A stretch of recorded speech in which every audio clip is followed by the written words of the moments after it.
Welcome friends, TLD classes में आपका स्वागत है। आज मैं आपके लिए एमपीपीएससी प्रीलिम्स एग्जामिनेशन की यूनिट नंबर 10 लेकर आया हूं, जो कि संघ लोक सेवा आयोग है, यानी UPSC, union public service commission. मैं अभी तक आयोग में 2 लेक्चर और पढ़ा चुका हूं।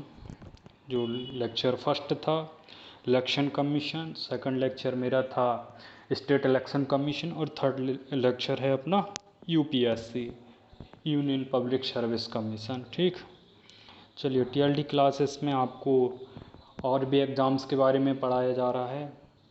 रेलवे, अदर स्टेट्स के एग्ज़ाम तथा एसएससी और कई अदर एग्ज़ाम्स हैं, है ना, जो अपने मध्य प्रदेश के पैब के थ्रू हो रहे हैं।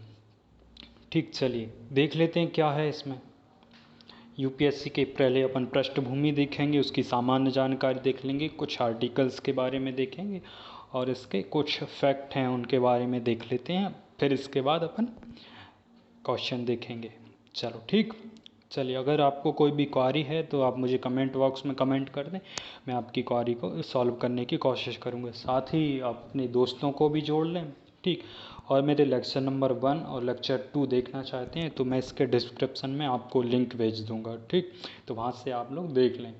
अगर आप ये आयोग पढ़ ही रहे हैं तो आप सीक्वेंस में पढ़िए, है ना, बिना सीक्वेंस के आपका वो बिगड़ जाएगा फिर।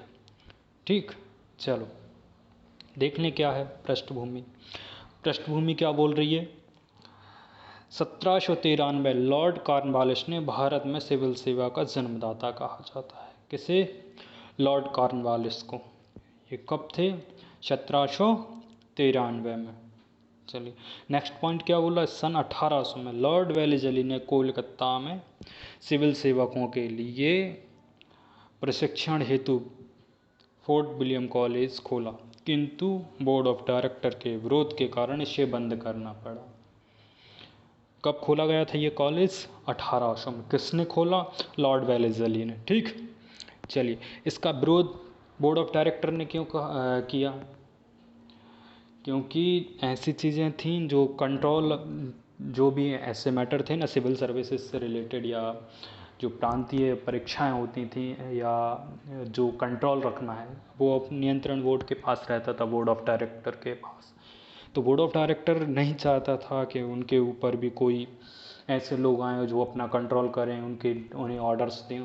तो ऑर्डर्स उनको पसंद नहीं आए, इसलिए उन्होंने उसका विरोध किया, फिर बाद में इसे बंद भी करना पड़ा।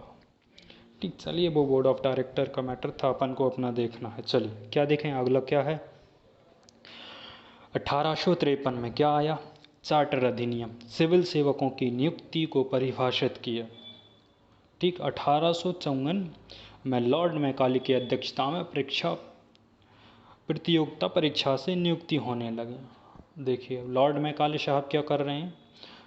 चार्टर अधिनियम 1853 में आया, है ना। 1854 में लॉर्ड मैकाले भाई साहब ने क्या किया? उन्होंने परीक्षाएं प्रारंभ कर दी, वो भी प्रतियोगिताएं। परीक्षा पहले डायरेक्ट हो जाते थे। ठीक, चलिए फिर उन्होंने क्या हुआ? जब वो परीक्षाएं उन्होंने प्रारंभ की, प्रतियोगिता परीक्षाएं, तो उसमें भारतीयों ने भी शामिल होना चाहा, और साथ ही कौन बन गए? सत्येंद्र नाथ टैगोर कौन बने? प्रथम भारतीय सिविल सेवक बने। ठीक, कब बने? 1864 में। ठीक, अभी जो एनटीपीसी का सेकंड फेज के एग्ज़ाम्स चल रहे हैं उसमें ये क्वेश्चन आया है अभी प्रेजेंट में ही। ठीक, तो इसलिए देखिए पढ़ते रहिए, कहीं ना कहीं क्वेश्चन तो फंसेंगे। ठीक है, चलिए देख लिया अपना, कौन है ये? सत्येंद्र नाथ टैगोर। चलो अगला देख लें क्या है। 1923 में रॉयल कमीशन, या क्या बोलें अपन, ली आयोग की सिफारिश 1924 रिपोर्ट पर भारत में लोक सेवा आयोग का गठन कब हुआ? 1 अक्टूबर 1926 को हुआ। वह अध्यक्ष कौन बने इसके? Ross worker. अच्छा, बने किसके तहत? 1919 के मैंटेग्यू चेम्सफोर्ड अधिनियम के अनुसार। देखिए एमपीपीएससी के लिए 1919 का अधिनियम, साथ ही 1935 के अधिनियम, दोनों अधिनियम अति महत्वपूर्ण हैं। अगर आप एमपीपीएससी प्रीलिम्स या मेंस या इंटरव्यू में भी जा रहे हैं ना आप, तो आपको दो अधिनियम तो एटलीस्ट रट लेना चाहिए, क्योंकि एमपीपीएससी ने सीधा ही कह रखा है कि हाँ कि ये दो जो अधिनियम हैं ये तो हैं, और 1935 का अधिनियम तो अपने कॉन्स्टिट्यूशन में भी उसका बहुत सारा भाग लिया गया है, ठीक। और 1919 से भी बहुत सारे नए नए परिवर्तन आए थे, तो इसलिए दोनों अधिनियम अति महत्वपूर्ण है। आप इन्हें पढ़ लें कहीं से ना कहीं से। अगर आप चाहें तो मुझे कमेंट बॉक्स में कमेंट कर दें, तो मैं दोनों के ऊपर एक एक अलग से वीडियो बना दूंगा, ठीक। चलो देख लिया कहाँ से हुई थी, 1919 के मैंटेग्यू चेम्सफोर्ड अधिनियम के तहत इसकी स्थापना हुई। चलो देख लें अगला क्या क्या बोल रहे हैं। 1935 भारत शासन अधिनियम के केंद्र में फेडरल सर्विस कमीशन बना तथा प्रांत में प्रांतीय लोक सेवा आयोग का गठन हुआ। केंद्र में फेडरल हो गया और प्रांत जो अपने रियासत वाले इलाकों में या प्रांतों में प्रांतीय लोक सेवा का गठन किया गया। कब? 1935 के अधिनियम के। चलिए, क्योंकि वो अभी भी अपने यहाँ चल रहा है ना, स्टेट पीएससी और यूपीएससी है ना। यूपीएससी का पहले नाम क्या था? फेडरल सर्विस कमीशन, ठीक। चलो इसका जो रूपरेखा कब से आई थी अपने, जो अब वर्तमान में चल रहा है, 26 जनवरी 1950 संविधान लागू होने के बाद अनुच्छेद 315 भाग 14 में इसका वर्णन किया गया। अब देखिए यहाँ से दो क्वेश्चन बनेंगे। कौन सा? यूपीएससी संविधान के कौन से अनुच्छेद में है, साथ ही यूपीएससी संविधान के किस भाग में है, ठीक है। तो दोनों क्वेश्चन अपने यहाँ से क्लियर हो गए, ठीक। चलो नेक्स्ट देख लें। आज़ादी के बाद सिविल सेवा का सशक्तिकरण सरदार पटेल ने किया तथा अखिल भारतीय लोक सेवा के जनक के नाम से जाने जाते हैं। कौन? सरदार पटेल। सरदार पटेल ने भारत के एकीकरण में इतना बड़ा योगदान दिया है, जो आज अपन भारत का स्वरूप देख रहे हैं वो सरदार पटेल की ही देन है, ठीक। जूनागढ़ रियासत के देख लें, है ना, हैदराबाद निज़ाम को देख लें, जम्मू कश्मीर को देख लें। और मतलब जब हम आज़ाद हुए तो आज़ाद ऐसे टाइम पे हुए जहाँ भारत का विखंडन तय था। भारत कई सारी रियासतों में बटा हुआ था, लेकिन सरदार पटेल की देन है कि आज हम पूरा ऐसा अपना भारत का नक्शा देख पा रहे हैं। सरदार पटेल ने जैसे तैसे करके जो भी किया, उन्होंने भारत को एक करके दिया, इसीलिए उन्हें लौह पुरुष कहा गया, ठीक। चलिए, और सरदार पटेल के बारे में और भी अपन पढ़ेंगे, जब मैं और पढ़ाऊँगा ना आपको सरदार पटेल के बारे में और भी पढ़ेंगे, ठीक। चलिए आगे क्या है। कोठारी आयोग है ना, कोठारी आयोग क्या बोल रहा है? इसने कहा 3 स्तरीय परीक्षा प्रणाली की सिफारिश 1976 में की। किसके लिए? यूपीएससी के लिए, ठीक। त्रिस्तरीय होगी। कौन कौन से स्तर होंगे इसमें? प्रीलिम्स एग्जामिनेशन होगा, सेकंड क्या होगा इसका, मेंस होगा, थर्ड इंटरव्यू होगा, ठीक। तो ये किसके किसके आधार पे होंगे? कोठारी आयोग के आधार पे ना। कोठारी आयोग ने ऐसा बोला कि हाँ आपको 3 स्तर में यूपीएससी की परीक्षा लेनी पड़ चाहिए। चलिए आगे क्या है। 1989 सतीश चंद्र समिति ने निबंध के पेपर की सिफारिश की। किसने? सतीश चंद्र समिति ने, ठीक। चलिए अब भी जो आप निबंध देख रहे हैं ना, हाँ, निबंध से निबंध लेखन से आपके पूरे जो मानसिकता है उसका चित्रण उस पे हो जाता है ना। कॉपी पे सारा का सारा चित्रण होता है कि हाँ आप कितना थिंकिंग पावर आपकी कितनी है, आप क्या सोचते हैं, आपकी विचारधारा क्या है, ठीक। और आपने यूपीएससी के निबंध देख ही लेना कैसे कैसे निबंध आते हैं, ठीक। चलो अब क्या है। 2004 होता समिति ने प्रारंभिक परीक्षा में सीसेट के पेपर की सिफारिश की। अब होता समिति जो सीसेट जोड़ा है ना, सीसेट कौन सी समिति की? होता समिति के तहत। यूपीएससी में कब आया? मे बी 2012-13 के आसपास ये अपना सीसेट आ गया था ना। स्टार्टिंग में कितने सारे लोग सीसेट के कारण प्रारंभिक परीक्षा ही से बाहर हो गए थे, है ना पता आपको? चलिए ठीक, चलिए सीसेट अच्छा आया है ना। अब आगे अपन इसके सामान्य जानकारी के बारे में देख लें। अपन ने पृष्ठभूमि देख ही ली है, सामान्य जानकारी क्या कह रही है, इसकी प्रकृति कैसी है। प्रकृति अपन ने फर्स्ट ही चैप्टर में पढ़ ली थी, यानी फर्स्ट लेक्चर में पढ़ ली थी। ये कैसी निकाय है? संवैधानिक निकाय है, स्थायी है व स्वतंत्र निकाय है ना। ठीक, ये तीनों चीज़ें आपको मैंने पहले लेक्चर में बताई थी। प्रमुख कार्य क्या हैं इसके? समूह ए और समूह बी के अधिकारियों की केंद्र में नियुक्ति करना है। ठीक, क्या करना? केंद्र में नियुक्ति है ए और बी समूह के अधिकारियों। ठीक, स्थापना कब हुई इसकी? अपने स्थापना देख ही ली, 1 अक्टूबर 1926 को। किसकी सिफारिश के तहत? ली आयोग की सिफारिश के तहत। आया समझ में, है ना। और वर्तमान स्वरूप क्या है? 26 जनवरी 1950। कौन सा एक्ट याद करो? 1935। ठीक, 1935 एक्ट का नाम क्या था? भारत शासन अधिनियम। ठीक ना। हाँ चलो, इसका मुख्यालय कहाँ? किसका? यूपीएससी का ना। यूपीएससी का मुख्यालय क्या है? धौलपुर, शाहजहाँ रोड, नई दिल्ली। ठीक, चलिए प्रथम प्रमुख कौन है? Ross worker. कब से कब तक रहे? 1926 से 1932। चलिए ठीक, आगे देखें क्या है। प्रथम भारतीय कौन थे? एच के कृपलानी, 1947 से 1949 तक। ठीक, प्रथम महिला कौन थी? रोज मिलियन मैथ्यू, 1952 से 1996 तक। ठीक ना। चलो, ये सामान्य जानकारी, इसको देख लें, है ना। ये अच्छा महत्वपूर्ण पॉइंट ये क्या है? वर्तमान अध्यक्ष कौन है इसके? प्रदीप कुमार जोशी। अच्छा, इनके बारे में देख लें थोड़ा सा। ये क्या है कि मध्य प्रदेश लोक सेवा आयोग के भी अध्यक्ष रह चुके हैं। ठीक, ये कब है? इनका लगभग 2011-12 का जो टेन्यूर है ना, उसके उस टाइम है। और आप देख के मुझे कमेंट बॉक्स में कमेंट भी करें। ठीक है, आप एक बार इसको देख लें। ठीक, लेकिन ये कंफर्म है हाँ कि मध्य प्रदेश के रहे। ठीक, चलिए अब यूपीएससी में अधिकतम सदस्य संख्या कितनी होती है? तो वो है 10 सदस्य हो सकते हैं। किसके? अध्यक्ष के बिना। अध्यक्ष 10 में काउंट नहीं होगा। ठीक है, ये बात आपको ध्यान में रखना। ठीक है, अगर सदस्य संख्या पूछें तो कितनी है? 10, अध्यक्ष के बिना। ये कहाँ से डिसाइड किया गया? यूपीएससी अधिनियम 1969। हाँ, देखिए यूपीएससी का प्रीलिम्स, मेंस या इंटरव्यू देने अगर आप जा रहे हो तो आपको ये 1969 का नियमावली जो यूपीएससी ने निकाली थी उसको आपको पढ़ना है। ठीक, चलो आगे देख लें, आगे क्या है। अच्छा, ये महत्वपूर्ण अनुच्छेद देख लें अपन, है ना, क्योंकि ये महत्वपूर्ण अनुच्छेद बहुत ज़रूरी है देखने के लिए। अनुच्छेद 312 क्या बोल रहा है?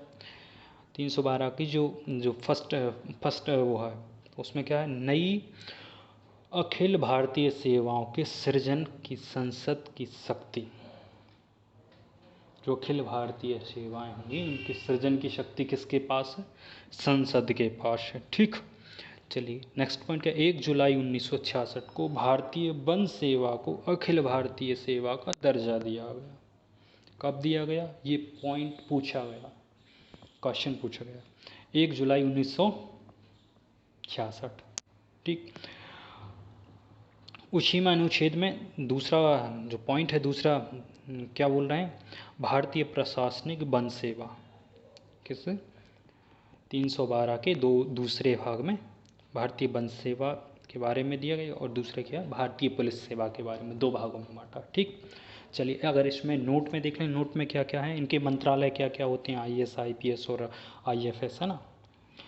आईएएस का जो मंत्रालय है कार्मिक मंत्रालय है, आईपीएस का गृह मंत्रालय है और आईएफएस का कौन सा मंत्रालय है? पर्यावरण एवं गृह मंत्रालय, है ना। ठीक, अच्छा, पर्यावरण और गृह मंत्रालय। गृह मंत्री अपने कौन है अभी वर्तमान में? कमेंट बॉक्स में कमेंट करें। ठीक, ये आपको मालूम होगा। हाँ, चलो देख लें अगले क्या है। अनुच्छेद 316 क्या है इसमें? अध्यक्ष व सदस्यों की नियुक्ति तथा योग्यता, है ना, उनकी क्या होना है, ठीक। इसमें किस किस के बारे में दी गई, यूपीएससी, जेपीएससी, नियुक्ति कौन करेगा इनकी, राष्ट्रपति, ठीक। जीपीएससी का फुल फॉर्म पता ही होगा ना आपको, ज्वाइंट पब्लिक सर्विस कमीशन, ठीक है। इनकी वो नियुक्ति कौन करेगा, राष्ट्रपति करेगा। कौन से आर्टिकल के थ्रू, आर्टिकल 316 के तहत, सही। चलो, यूपीएससी की भी कौन करता है, राष्ट्रपति ही करता है। एसपीएससी क्या है, स्टेट पब्लिक सर्विस कमीशन के बारे में नियुक्ति कौन करेगा, उनकी राज्यपाल करेंगे, ठीक। चलिए योग्यताएं देख लें क्या क्या है। राज्य सरकार में 10 वर्ष का प्रशासनिक अनुभव होना चाहिए किसके पास, अगर आपको नियुक्त होना है कहाँ, यूपीएससी और जेपीएससी में, ठीक। चलिए और कुछ है देख लें, अगर आपको कुछ पूछना है तो बताइएगा, है ना। चलो, अनुच्छेद 316 दो क्या बोल रहा है, पद अवधि व त्याग पत्र कार्यकाल। अच्छा, पद अवधि त्याग पत्र, इनका कार्यकाल कितने वर्ष का है, 6 वर्ष का, किसका, अध्यक्ष का, ठीक। कौन सा, यूपीएससी का। चलो यहाँ देख लें आयु कितनी है, आयु अपना यूपीएससी में 65 ईयर दी है, ठीक। 65 और 6 वर्ष, है ना। इधर क्या है एसपीएससी, और इसमें 62 आयु वर्ष है ना, एज।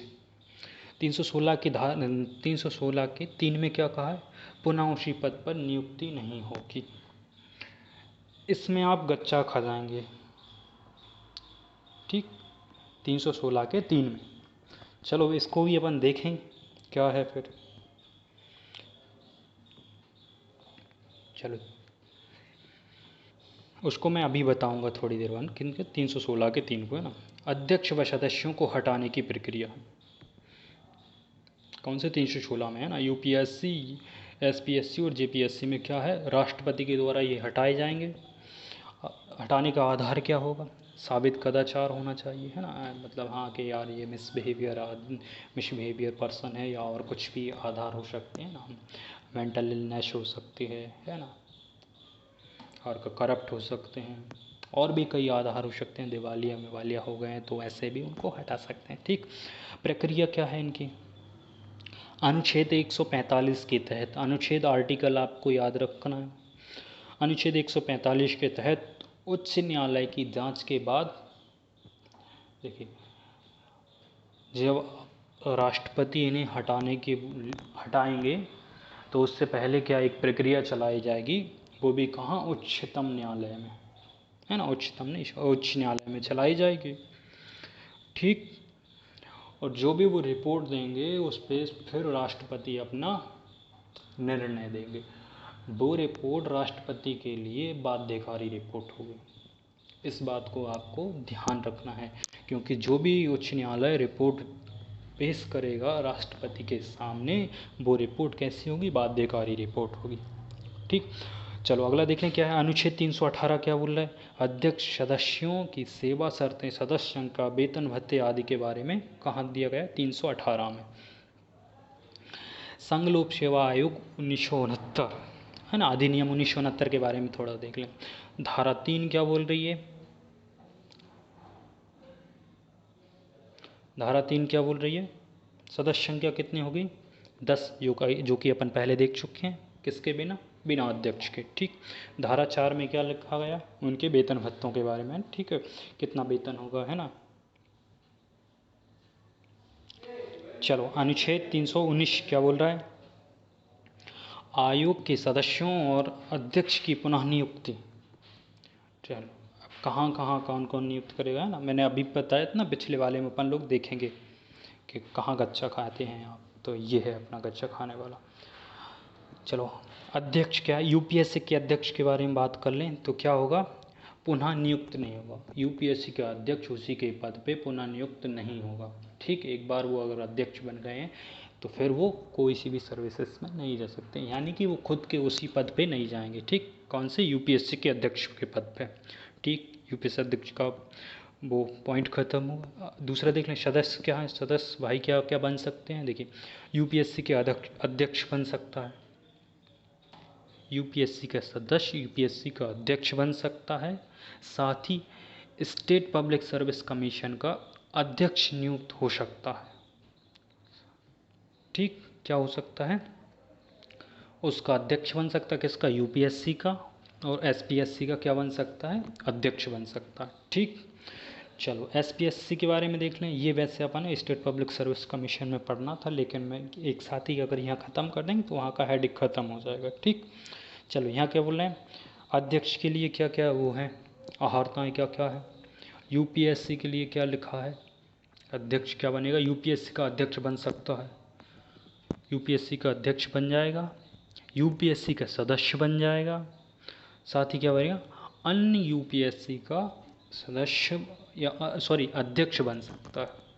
ठीक, एसपीएससी का, हाँ यूपीएससी के सदस्य और अध्यक्ष तो बन जाएंगे, स्टेट का जो है अध्यक्ष। ठीक, अब इसमें एक पॉइंट और जोड़ा है, पॉइंट नंबर 3 देखें आप, अन्य एसपीएससी का अध्यक्ष बन सकता है। जैसे मान लीजिए अपने मध्य प्रदेश के ए नाम के कैंडिडेट हैं, वो क्या हैं, मध्य प्रदेश के अध्यक्ष हैं। और वहीं देख लें उत्तर प्रदेश के, उत्तर प्रदेश में उनका क्या हो सकता है, उत्तर प्रदेश में वो अध्यक्ष बन सकते हैं। कौन, ए कैंडिडेट अध्यक्ष बन सकते हैं, लेकिन सदस्य नहीं बन सकते। ठीक, अध्यक्ष बन जाएंगे क्योंकि वो अलग स्टेट है। ठीक, चलो अच्छा है, इनके सदस्य के बारे में बात कर लें। सदस्य क्या बोल रहे हैं, सदस्य क्या बनेंगे, यूपीएससी के अध्यक्ष व सदस्य दोनों बन जाएंगे। ठीक, दूसरा पॉइंट क्या बोल रहा है, उसी या अन्य एसपीएस के अध्यक्ष बन जाएंगे। ठीक, खुद के जैसे एमपी का कोई सदस्य है ना, ठीक, जिसका नाम बी है, तो बी क्या करेंगे, एमपी के अध्यक्ष बन सकते हैं, साथ ही यूपीएससी के अध्यक्ष भी बन सकते हैं। ठीक है ना, और अन्य एसपीएससी के अध्यक्ष बन सकते हैं, ऐसा हो। ठीक, और भी अगर इसमें समझ में नहीं आए तो बताइएगा मुझे, मैं आपको बता दूंगा, और है ना। ठीक, आगे देखें, आगे क्या बोला है 320 में, 320 के 5 में क्या लिखा है, राष्ट्रपति या राज्यपाल द्वारा बनाए गए नियम 14 दिन के भीतर विधायिका के समक्ष रखे जाएंगे। अब ये क्या मसला है मसला है कि राष्ट्रपति ने कोई भी नियम बना दिया है ना, तो उस नियम को जो विधायिका है उसके पटल पे रखना अनिवार्य है 14 दिन के अंदर, अन्यथा वो क्या है, निरस्त हो जाएगा। ठीक, 14 दिन के अंदर वो जाएगा, है ना, 14 दिन के बाद अगर नहीं पहुंचाते हो ना तो फिर निरस्त हो जाएगा।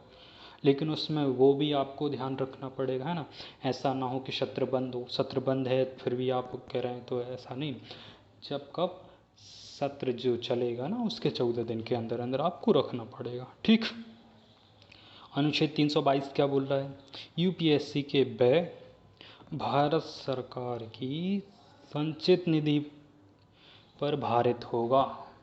क्या है इसका मसला, क्या है कि जो भी यूपीएससी के खर्चे होंगे वो कहाँ जाएंगे, भारत सरकार की संचित निधि पे, जो भारत सरकार की संचित निधि है। ठीक, 23 क्या बोल रहा है, अनुच्छेद 323 क्या बोल रहा है, लोक सेवा आयोग अपनी रिपोर्ट राष्ट्रपति को सौंपेंगे। चलो ये भी सही बात है कि वो अपनी यूपीएससी क्या करेगा, हर साल की अपनी एक रिपोर्ट बनाएगा और राष्ट्रपति महोदय को सौंप देंगे। ठीक, और इसके बाद राष्ट्रपति महोदय क्या करेंगे, उसे संसद के पटल पे रख देंगे, और ये रिपोर्ट हर वर्ष संसद के पटल पे रखी जाती है। ठीक, चलिए संसद के जब सत्र चलते हैं तो तब देखिएगा, है ना, उसमें यूपीएससी की भी रिपोर्ट्स आती हैं। ठीक, चलो ये देख लो, ये अच्छा है, इसमें क्या है, हाँ ये मतलब एक फास्ट ट्रैक रिवीजन टाइप की टेबल बना दिया आपके लिए, है ना। गठन कब हुआ इसका, किसका, यूपीएससी का, किसके तहत हुआ, 315 आर्टिकल के तहत। ठीक है, संरचना क्या है, अध्यक्ष व, पढ़ो इसे पढ़ो, कैसी है इसकी, बहुसदस्यीय। ठीक, देखो और क्या है, कितनी 6 वर्ष 65 आयु, ये अपने देख ही लिया था, है ना। ठीक, रिपोर्ट के बारे में देख ही लिया आपने, किसको देंगे, राष्ट्रपति को देंगे, कार्यालय कहाँ है, दिल्ली है। और कुछ देखा ना, ये देख ही लिया था, हाँ लगभग चीज़ इसमें पड़ी है। ठीक, ये तो आपको ऐसा है कि आप इसको नोट टाइप का बना लें, और आप जहाँ भी स्टडी करते हैं तो आप वहाँ पे सामने लगा लें तो हाँ आपको बार बार मतलब एक बार देख लेंगे, ठीक, हाँ फिर याद हो गया। ऐसे करके आप 1 से 2 बार रिपीट करेंगे तो ये आपका हो जाएगा कंप्लीट, ठीक ना। चलो, और कुछ पूछना है? ठीक है, अगर और कुछ पूछना है तो मुझे कमेंट बॉक्स में कमेंट कर दें, ठीक, मैं आपके कमेंट का रिप्लाई दूंगा, ठीक ना। चलें, ठीक है, चलिए ये ख़त्म है आपका, है ना। चलिए, थैंक यू, है ना। मेरा लेक्चर नंबर 4 भी आएगा तो उसको आप देखें, है ना। ठीक है, thank you for watching my video and like and subscribe and share my channel. ठीक है, साथ ही अपने दोस्तों को भी जुड़ें, है ना। ज़्यादा से ज़्यादा लोगों को जुड़ेंगे तो मुझे भी अच्छा लगेगा, मैं भी अच्छी और अच्छी अच्छी वीडियो बनाऊंगा, ठीक। और साथ ही आपको भी, आपकी भी नॉलेज में विस्तार होगा, ठीक ना। चलो ठीक है, थैंक यू।